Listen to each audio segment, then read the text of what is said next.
ম্যানচেস্টারে জন্ম, ইউনাইটেড একাডেমিতে বেড়ে ওঠা মার্কাস রাশফোর্ড যেন ছিলেন ক্লাবটির আত্মার এক অংশ।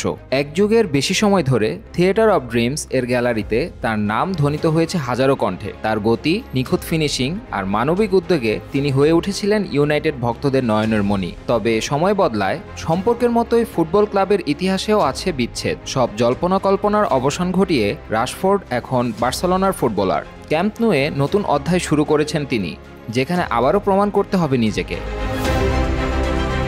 সোমবার আনুষ্ঠানিকভাবে কাতালান ক্লাবটিতে যোগ দিয়েছেন ২৬ বছর বয়সী এই ফরওয়ার্ড। ১ বছরের ধারে চুক্তি হলেও পারফরমেন্স সন্তোষজনক হলে রাশফোর্ডকে স্থায়ীভাবে দলে টানার সুযোগ রাখছে বার্সা। চুক্তিতে উল্লেখ আছে ২০২৬ সালের জুনের আগেই তাকে ৩,৫০,০০,০০০ ইউরোতে কিনে নিতে পারবে কাতালানরা।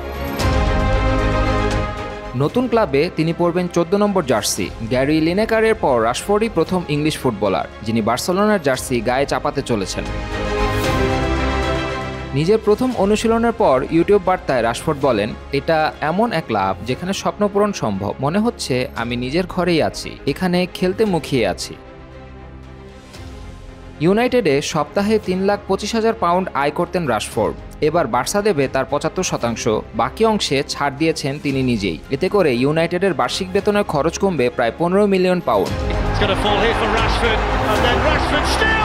রাশফোর্ডের ইউনাইটেড ক্যারিয়ার ছিল ৪২৬ ম্যাচে ১৩৮ গোলের, তবে গত মৌসুমে পারফরমেন্সের ধারাবাহিকতা হারিয়েছিলেন। ডিসেম্বরে কোচের সিদ্ধান্তে ম্যানচেস্টার ডার্বিতেও জায়গা হয়নি স্কোয়াডে।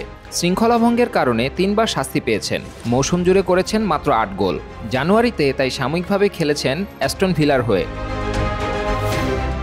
বার্সায় যোগ দিয়ে যেন নতুন করে জ্বলে ওঠার আশা রাশফোর্ডের। বিদায় বেলায় অবশ্য ইউনাইটেডকে নিয়ে কোনো অভিযোগ নেই তার। বলেছেন, ইউনাইটেড শুধু আমার ক্যারিয়ারের অংশ নয়, আমার জীবনেরও অংশ। তাদের জন্য শুভকামনা। ম্যানচেস্টার থেকে কাতালোনিয়ার পথে পাড়ি। জীবনের নতুন অধ্যায়ে কেমন করবেন মার্কাস রাশফোর্ড।